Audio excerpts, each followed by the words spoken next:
Wait loss and fat loss பண்றவங்களுக்கு பல type of diet pattern இருக்கு. இப்போ கீட்டோ இருக்கு, பேலியோ இருக்கு, நிறைய விஷயங்கள் இருக்கு. நான் பேலியோ பத்தி சொல்லிடுறேன். ஃபர்ஸ்ட் ஆஃப் ஆல் நிறைய பேர் பேலியோ யூஸ் பண்றவங்க அவங்க யாரா இருப்பாங்க தெரியுங்களா? Diabetes patient. ஓகேங்களா? இதை கொண்டு வந்தவரே ஒரு டயபெட்டிஸ் பேஷண்ட் தான். பிகாஸ் என்னன்னா பிளட்ல குளுக்கோஸ் லெவல் அதிகமாகி சுகர் அதிகம் பண்றதே பார்த்தீங்கன்னா கார்பு தான் மெயின் ரோல். பட் புரோட்டீன் அந்த வேலையை செய்யாது அப்படிங்கறதுனால அவர் என்ன பண்ணாரு, புரோட்டீன் பேஸ்ட் டயட் கொண்டு வந்தாங்க. பட் இப்போ நீங்க ரிசர்ச்ல பாத்தீங்கன்னா பேலியோ எடுக்கிறவங்களுக்கு எல்லாத்துக்குமே கிட்னி ஃபெயிலியர் ஆகும். பிகாஸ் ஹை புரோட்டீன் டயட் எல்லாருக்குமே. ஏன்னா ஃபர்ஸ்ட் ஆஃப் ஆல் நீங்க ஒரு பேலியோ எடுக்கிறீங்க அப்படின்னா ஃபர்ஸ்ட் ஆஃப் ஆல் ஒரு டாக்டர் செக்அப் பண்ணணும். லிவர் ஃபங்க்ஷன், கிட்னி ஃபங்க்ஷன் எப்படி இருக்குன்னு பார்க்கணும். நீங்க எத்தனை பேர் பாக்குறீங்கன்னு தெரியல, நான் பார்த்துக்கிட்டு இருக்கேன்.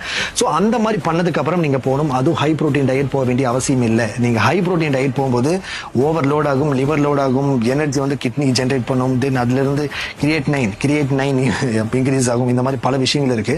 இன்னொன்னு கிரியேட்டின் சாப்பிட்றதுனால கிரியேட்னைன் இன்க்ரீஸ் ஆகாது. ஓவர் புரோட்டீன் சாப்பிடும்போது அந்த பெரிய பிரச்சனைகள் வரதுக்கு வாய்ப்பு இருக்கு. ஃபர்ஸ்ட் ஆஃப் ஆல் பேலியோ அப்படிங்கிற ஒரு டயட்டோ இல்ல கீட்டோங்கிற ஒரு டயட்டோ வச்சு மட்டும் உடம்பு கம்மி பண்ண வேண்டிய அவசியம் கிடையாது. பேலன்ஸ்